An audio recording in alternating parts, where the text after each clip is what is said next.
Hello, I'm Kelly McFarland, and this is Headlines in History from the Institute for the Study of Diplomacy, where we digest the most important updates from the world of diplomacy and foreign policy and take a short dive into one of the most pressing issues of the day. Today, we're taking a deep look at the constitutional crisis in Senegal and broader democratic backsliding in West Africa with BBC monitoring analyst Beverly Ochieng. Senegal, which up until now had been considered one of Africa's most stable democracies, is the latest in the region to undergo political turmoil following the aftermath of the 2023 coup in Niger. But before we get into that, let's take a look at some of the biggest foreign policy trends that have been going on in the past few weeks. My friends, I want to talk to you today very simply about government. I also believe that events in Iraq have reminded America of the need to use diplomacy. This is not a time to undercut our diplomats. So, Freddie, what do we have on the docket today? Good morning, Kelly. So today we're going to get into El Salvador's recent electoral breakdown, an update on Sweden's NATO accession, and finally go to a quick sports story in honor of the Super Bowl before our interview with Beverly on the situation in West Africa.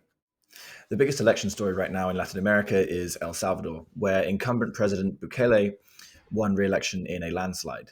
Bukele has been credited with slashing the rate of gang violence and organized crime in the country, which had been a huge problem before his presidency started in 2019. But he's also been fiercely criticized for his approach to crime fighting, which often entails locking up anybody even being suspected of any kind of gang affiliation without proper due process.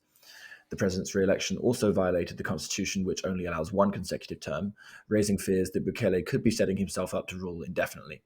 So, Kelly, what do we make of all this? Why did the people in El Salvador re-elect this president? And more importantly, what does it say about the state of democracy in the wider region? Yeah, so this is a tough one because of the democratic backsliding that we're seeing in El Salvador, but it's also something that's been brewing for a while now, and you've given some of the background on this. El Salvador, obviously, lots of violence going on there because of gangs and gang-related crime, drug-related crime. Also has been historically, at least for the last decade or so, a large driver of migration to the United States. So Bukele came to office in 2019, like you mentioned, and has really cracked down on gang violence and crime in general. He has basically said that police could detain and imprison suspected gang members without legal counsel. So it's really calling into question the rule of law here in El Salvador, which is the biggest, issue from just a democratic human rights standpoint. Since 2019, Bukele has now incarcerated over 75,000 people as of last month, and that's a huge proportion. It's actually about 8% of the adult male population is behind bars. There's obviously going to be folks that get rounded up in these things that haven't done anything wrong, and they're kind of stuck there until they move through the system, which isn't necessarily happening quickly. But on the other side of this, Bukele is extremely popular because this has brought down the crime rates in El Salvador. His net approval rate is around 80%. A lot of people are raising concerns about democracy, legal system, rule of law, Bukele's attempts to centralize power and all these different things. So going up to this election, there was a rule that technically limited a president to run for a consecutive second term, and they had to wait 10 years in between administrations before they could do that. But in 2021, the Supreme Court in El Salvador ruled that Bukele could run for a consecutive second term. And despite opposition pressure, he was put on the ballot, and he ended up winning in a landslide, getting about 85% of the vote. And his party, New Ideas Party, also won almost every seat in the legislature. So big win for Bukele. In general, the international reaction has been fairly muted because countries like the United States, Mexico, Canada, they like to see this crackdown on crime to some extent and the lowering of crime rates, because that is causing numbers of migrants from El Salvador to drop. So there is that. But on the other side, there's also groups and some Democratic lawmakers in the U.S. that have been pressuring them to do more to call out Bukele's actions as authoritarian and to push back on a lot of this. It'll be interesting to see what happens and where this goes. We have seen some other Latin American governments trying to replicate what Bukele is doing. In Ecuador, we've seen the president basically take a stand that he's going to sort of enact policies similar to Bukele's to try to crack down on larger and larger crime rates. So, we'll see what happens with this, but definitely something to take note of and keep an eye on moving forward. So, on to our next story about Sweden's long delayed path to NATO membership. You may have thought that the Nordic countries' obstacles to joining the alliance might have been over when Turkey lifted its own objections last month, but now Hungary is dragging its feet. Hungarian Prime Minister Viktor Orban had previously promised that he wouldn't be the last to ratify Sweden's membership, but without a clear timeline in sight right now, and the need, of course, for all NATO members to know what's going to happen to the alliance, we are not yet sure how this will pan out. So, Kelly, what's the delay so far, and why is Hungary now the one delaying things? So the main reason that Hungary's holding out on this basically boils down to Viktor Orban. Orban really likes to cause trouble for the EU, for NATO. I mean, obviously, he's shown a little bit more Russian sympathies. He's the guy that coined sort of the illiberal democracy term. So he's kind of historically been pushing back against the EU and NATO and not going along with them on everything in an easy fashion. So this is kind of more of the same in that line. He also wants to gain some political points at home. He's been saying that his party, the Fidesz party, which holds a majority in Hungary's parliament, he's basically said that the Swedish politicians have been telling blatant lies about the state of Hungarian democracy, which, as we know, aren't really blatant lies. He is the head of an illiberal democracy and democratic backsliding in Hungary. So it's not necessarily lies, but he is trying to gain some political points off this. He's pushing for the Swedish prime minister to visit before a vote that's likely in late February. So we'll see what happens with that. I do think Sweden's accession to NATO is inevitable at this point. We'll just have to see how long Hungary holds out on this as they try to gain some concessions from the EU or other NATO members, or just push this long enough where Orban thinks that he's gained some political credibility at home. But Sweden will be the newest member of NATO sometime in the near future. So, our last story today is a bit different from what we normally cover. In honor of the Super Bowl this past week and the Chiefs' win, we are delving into the world of sports diplomacy and the 2026 Soccer World Cup. It was announced last week that the upcoming Men's World Cup final will be held at the MetLife Stadium in New Jersey, capping off a tournament that will span the North American continent from Mexico through the United States and Canada. This is the second time that the Games have ever been held by more than one country since 2002, when it was held by Korea and Japan. Kelly, it's pretty rare to see a joint hosting of a soccer World Cup. What does the joint hosting of the World Cup say about the role of sports in fostering international cooperation? And does it tell us anything specifically about North American sports diplomacy? Yeah, so this was pretty big news. I mean, ever since they announced that Canada, the United States, and Mexico will be jointly hosting the World Cup, folks have been anxiously awaiting to find out who was going to have the final rounds and then the actual final game. So, yeah, Jersey, man. So there's going to be 16 different host cities across the three countries. Canada and Mexico will host 10 matches each. So, that's a pretty big deal. There'll be 60 matches in the U.S., including all the matches from the quarterfinals onward. This demonstrates just the closeness of the three countries. It, I think, is unique in some ways. I mean, yeah, there's countries that have friendly relations and are near each other or border each other in other places of the world, but none that have the massive borders that these countries do and have the trade between countries and just the positive relations for such a long time. So I think it speaks to that in ways that a lot of other regions don't. And just from a historical standpoint, reiterate that notion of, the fact that geography matters as well. So yeah, I can't wait for 2026. It's going to be an exciting time in the U.S. that summer. I would really like to make it to a couple games. We'll see how that goes. And hopefully Team USA can at least make it to the knockout stage. We'll see what happens. But in other news, we also had a huge sports moment over the weekend. The Kansas City Chiefs defeated the San Francisco 49ers to win their second Super Bowl in a row. That's the first time that's happened since the Patriots did it back in 03, 04. It's been a while, almost 20 years. And it was the most watched television show in United States history, with 123.4 million people tuning in to watch. So, it was a big day in the US, turned into a good game and watched all over the world as well. And it speaks to, the popularity of something like the Super Bowl also speaks to the expansion of sports and how that can get turned into diplomacy in many ways as the NFL is expanding again next year. I just saw that they're going to be playing a game in Brazil this upcoming season. And the NBA, for its part, continues its expansion. And, just to look at the NBA All-Star game that's coming up this weekend demonstrates the internationalization of the game when a number of the recent MVPs have been non-Americans, the Joker, Giannis, Joel Embiid. So these guys are demonstrating the expansion of the game. My team, the Cleveland Cavaliers, just played in Paris a few weeks ago. So as we can see, both the NBA and the NFL are looking to expand their markets and really just the fan base and where they get players from. And we've seen that over the past couple of years, and I think that's going to continue moving forward. I think it's an interesting question as to whether or not hosting the Soccer World Cup will sort of make Americans like soccer more, or if it will somehow, in a way, kind of make American sports more famous outside the US. Like, which sports might it benefit more by nature of being in the US? Many, thousands and thousands of people visiting and watching on TV may well sort of by kind of osmosis pick up some more about American sports. It'd be interesting to see which sports kind of benefit the most. So the World Cup may begin when the NBA finals are still going on.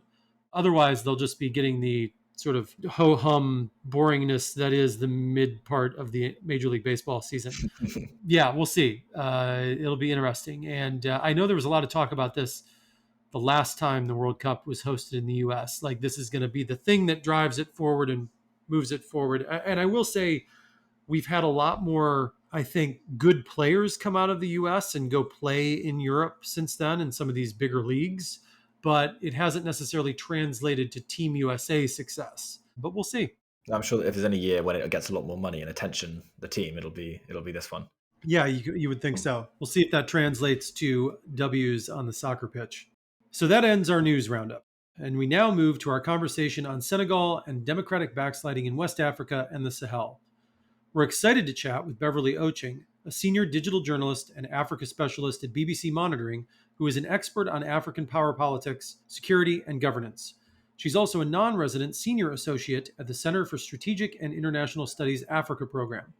She has a background in literature and co-hosted the pioneering Africa-focused literary podcast Two Girls in a Pod from 2015 to 2018. Let's listen to the conversation.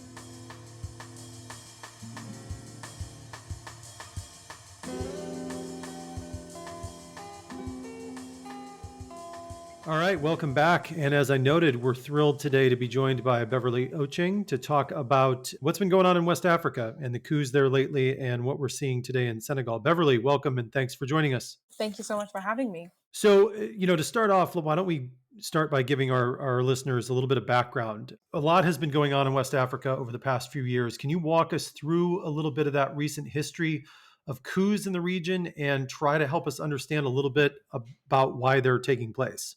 I mean, there's been a wave of military coups in West, also Central Africa, since 2020. The first two were in Mali, the first one in August 2020. There were weeks of protests. The government was accused of mismanaging legislative elections. There was rising insecurity. In fact, a key opposition leader was kidnapped by the Al-Qaeda group that's operating there during campaigns. And the cost of living had gone up quite significantly, even before COVID-19 had significantly impacted the region. Then about a year later, the same military junta removed a civilian president and prime minister because they were unhappy that the transitional government was quite close to France and they had removed some key junta allies from the cabinet. And then a few months later, there was a military coup in neighboring Guinea. And this was belated because in 2019 and 2020, there had been widespread protests against the president, Alpha Conde, for changing the constitution and extending his stay in power. The next year, 2022, January, another coup in Burkina Faso against the civilian president because of insecurity, which meant that elections could not be held in the north and the east of the country. And then in September that year, the military ruler, his name was Damiba, was removed by a young captain called Ibrahim Traore because he wasn't happy with the response to insecurity. So when you look at it all together, it's a mixture of people being despondent with civilian leadership, people feeling that electoral process were being mismanaged, but also the heightened sense of insecurity in the Sahel because of the activities of Al-Qaeda and Islamic State. As you noted, there's been a lot of activity there around counterterrorism activities in the last few years as well. So these coups are never a good thing, but especially in a time like this. But the most recent upheaval is in Senegal. Can you walk us through what's going on there and, why now in Senegal? And maybe a little bit of, where do you see this unfolding in the next few months? I mean, yeah, Senegal is quite a surprise because it's considered to be one of the most stable countries. They have never had a military coup, though they do have an insurgency in the Casamance region. But then, just hours before campaigns for the presidential election was to take place on the 3rd of February, the president Macky Sall said that the vote would be postponed indefinitely. But before this election was to take place, there were lots of acrimony about the Constitutional Council. They said that there were irregularities in clearing candidates. People were unhappy that one of the prominent politicians had been jailed, and there were concerns that there was interference, not just in the judiciary, but also the Electoral Commission and other elements of public office. And the concerns now is that because of the influence of some of the military coups that have taken place in the neighboring countries, and even when you're looking as far as Sudan, there are concerns that military might be triggered to intervene. There have been widespread protests, not just since this election was postponed, but throughout since about 2021, when these allegations of state interference started to emerge. So there are questions about whether Senegal will continue to be a democratic model, given that now the elections have been delayed by 10 months. Macky Sall will remain in power for quite a long time. It's quite unprecedented. And this word has been, hanging around quite a bit. But for Senegal, given its history of stability and democracy, it is unprecedented. Yeah, and you mentioned France when you were talking about some of the other countries, and there's different levels of response, potential response to what's going on in West Africa, whether or not it's from the international community or regional communities. So let's start at the international level. And, what has been the response, or what do you think a response could be from the international community, especially countries like France, who's had a long history of activity in the region, or the United States? I mean, there's having to just toe the line between accountability and the perception that they are meddling. A lot of the backlash towards the West in West Africa in particular has been because of the perception that France, primarily, but sometimes even the US, is meddling in internal affairs. In the case of Senegal, they have been, both countries, quite stern. They issued strong statements about being concerned that the election has been postponed. Later on, this escalated to the fact that Senegal and Macky Sall should respect the constitution and hold elections as soon as possible, which is definitely quite a bit of pressure, considering the fact that the rest of the region, with all of the upheaval that has taken place, hasn't quite seen that kind of a response. And I think the concern for the US and France is that if you do have another country that instills undemocratic practices, then it will lead to widespread instability. It's not that the US and France's statements are necessarily being taken well by the public. People are already quite despondent with Western response to the other military coups or the security situation. So it's kind of a cautious wait and see about how much the West can really influence the internal politics in Senegal and the rest of the region. Yeah, as you noted, I can only imagine the history is, hangs heavy over everything that's going on in Western interactions, and trying to walk that line of trying to step in, but also, realizing the history that is at play there, and the colonial history and stuff. So that's the international angle. Um, let's dive into the regional angle a little bit. And we've seen in the last few days the Economic Community of West African States, better known as ECOWAS, has been urging Senegal to restart its electoral process. Can you talk a little bit about what is this regional grouping, and does it really have any power or authority to take on this challenge? Well, ECOWAS is among the most powerful regional blocs. It has about 15 members, although four of them were suspended because of military coups in the last few years. It was founded in 1975, and initially this was to support the economic and social integration of the various member states. These include Senegal, Nigeria, Guinea-Bissau, and you can see that these are diverse political, colonial, social histories operating in different national languages. But ECOWAS is also mandated with supporting social and political mediation for member states. So when the coup happened in Mali, they were mediating between the interim authorities and civil society members. They also do have the power to impose sanctions. So whenever there's instances where either a military takes over or a government is practicing unfairly, democratically, or if there are concerns about restrictions and freedoms, they can impose sanctions, they can sanction members, they can censure members, and they do escalate it. And sometimes, as we've seen recently, there are threats of military intervention. But ECOWAS has also become quite docile over the years, which is why this level of upheaval is taking place, because of their slow response after a period of relative stability. The jihadist threat has presented something quite new for them to deal with. They do not have the military force to deal with that. But the trouble is, insecurity is having deep ramifications when it comes to the political and social freedoms of various member states. That's interesting. You talk about that they're sort of losing their ability a little bit, or becoming more docile in the last few years. And on the flip side, some of the leaders from the coup countries, you mentioned that some of them had left ECOWAS. They've now created their own regional alliance called the Alliance of Sahel States. What are they trying to do here? It's basically to give themselves political support because they do realize that their action, seizing power and democratically, is not going down well in the region and internationally. So the first thing is to protect themselves, both in terms of their security force as well as with the security situation. One of the reasons they said they're going to leave ECOWAS is because they are not getting enough support in the fight against terrorism. They've also accused ECOWAS of foreign interference because ECOWAS has received a lot of Western support in the recent period since the military coups took place. But Mali, Niger, and Burkina Faso are keen to consolidate their security interests and to stay in power. And the Alliance of Sahel States has become a way of holding on to that de facto power, especially after the collapse of the Security Alliance, the G5 Sahel, and the fact that ECOWAS is not being seen, according to these military juntas, as a sufficient institution to deal with the security crisis that they are grappling with.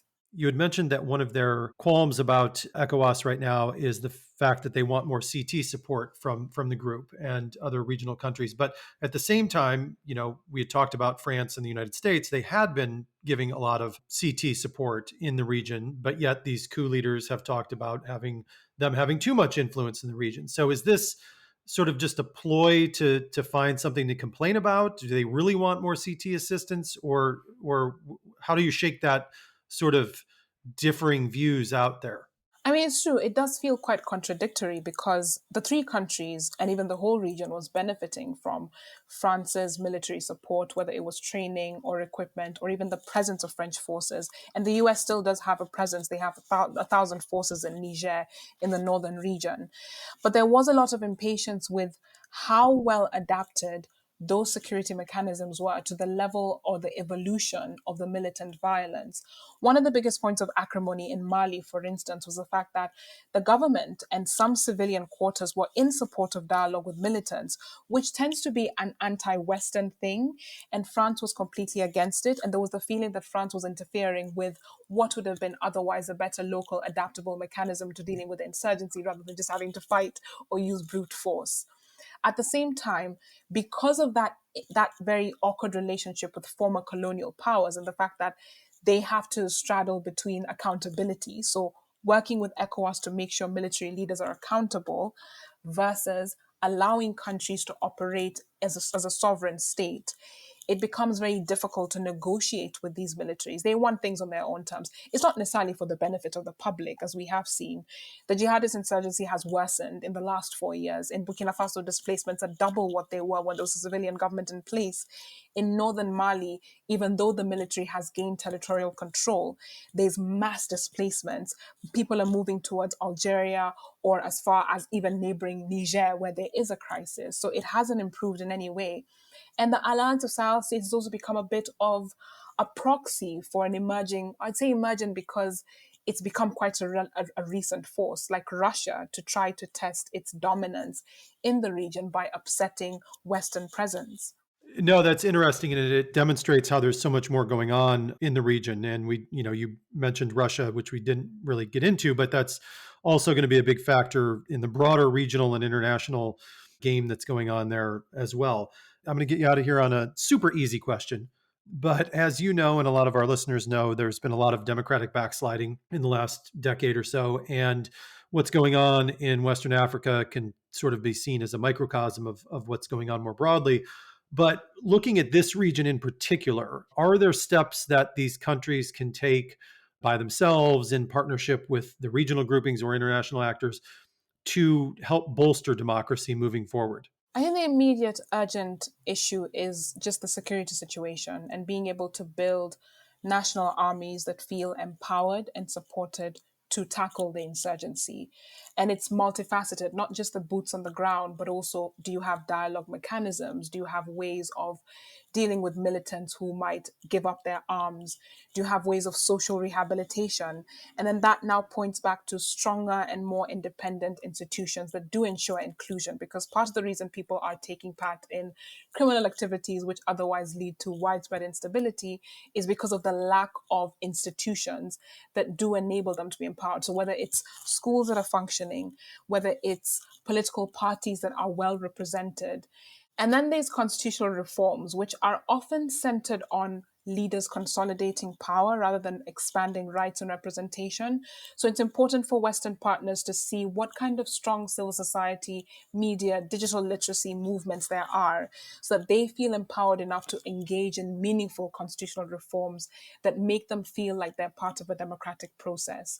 And that's very robust and widespread, but it takes away from the hard elements such as military forces or, the harsh statements coming out in light of the Senegalese election and things like that. It's about institution building and nation building, which will involve more of a multifaceted society than just working with the political actors. All right. Beverly Ochieng, thank you so much for joining us. That was very enlightening, and we appreciate it. Thank you so much for having me. Thank you again to Beverly for her time and thoughts, and thank you for listening to this episode of Headlines and History.